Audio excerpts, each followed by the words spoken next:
I did not want to find these guys making out in a bunker. My left eye opened slowly, like it was struggling under some heavy weight. I could only see dirt and rocks. Benson and Jane, I can understand, another voice said. But Dylan and Laura? The society won't put up with that. They'll be kicked out. All four of them will get detention anyway. Whose dumb idea was it to open the doors? Did you see Benson and Jane leaving together, all gooey-eyed? I wanted to throw up. The voices faded away and I closed my eyes again. I could tell that I was breathing because it hurt to do it, but my brain was foggy and sluggish. My muscles weren't responding. I was cold. Two four-wheelers were out in the forest, one far and one close. I could hear their engines. Footsteps somewhere nearby. Someone was running. "Hey guys," someone shouted. "I think they tried to escape." "What'd you see?" It was Curtis. Blood, and lots of it, around the front of the school. The society just found it. I knew it. Benson ran. But Jane? Curtis's voice was hard and angry. He talked her into it. There were more footsteps crunching in the loose rock, and the voices disappeared. I opened my eye again and found the strength to move my head slightly. I was in the forest, but I wasn't sure how far. There was a patch of dry grass a few inches in front of me, and bare dirt. A lone, intact paintball lay among the pebbles.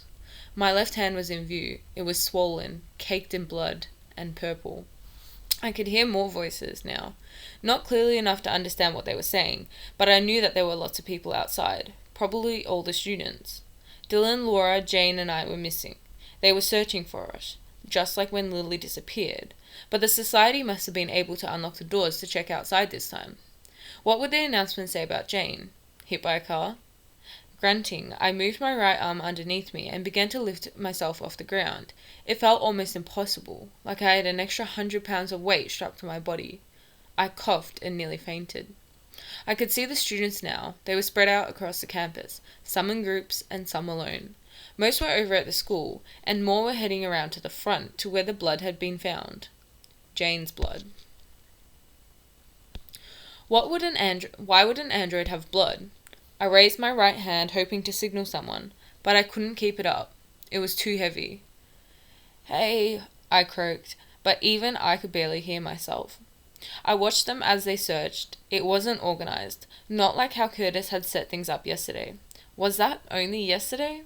It would be a tough search. If they were assuming we were in the woods somewhere, they would have a huge area to scour. Still, if they quit ogling the blood, it wouldn't be hard to find me. Did I want them to find me? I raised my hand again and managed this time to give a little wave before dropping it. Still, no looks in my direction. I was wearing my red uniform sweater. That had to stand out. My mind was numb now. I wasn't angry, wasn't sad. I was nothing. I would die in this school, today or a year from now. There were footsteps behind me, but I couldn't muster the energy to turn. "Hey," a voice said. "Hey." "What's that?" The footsteps sped up, getting louder and louder, and suddenly they were next to me. "Benson?" Oh, wow. Someone stepped in front of me and darted out onto the track. I tried to identify her. My brain was moving so slowly. I knew her. Gabby. One of the V's. She was screaming for the others to come, jumping and waving her arms. "Oh, Bence," a voice beside me said, and I felt arms around me in a big hug. "Hang on, okay?" I nodded. "Do you know where Jane is?" the voice asked. I turned to look, rotating my head slowly and shakily. Brown hair, curled. Becky. I stared at her, not sure what to say. "Jane," Becky said again. "Do you know what happened?" Her gaze was moving around my injured body, from my hand to my face to the bloodstains all over my clothes. Not all the blood was mine. "It was Dylan," I said, "and Laura." Becky gritted her teeth and looked down at the ground for a moment, tears forming in her eyes. After a moment she spoke again. "Do you know where they took Jane?" I stared. Was Becky friends with Jane? I didn't know. What would Becky think if she knew the truth? Maybe she already did. Maybe she's one of them. No. Becky bit her lip and nodded. "You're going to be okay, Bence," she finally said, her voice quivering, but her smile appearing. "The infirmary's great. You'll be okay." Others were almost to us, and Gabby came back. She asked the same thing about Jane, and Becky answered for me. A moment later, Isaiah arrived, 2 younger society guys in tow.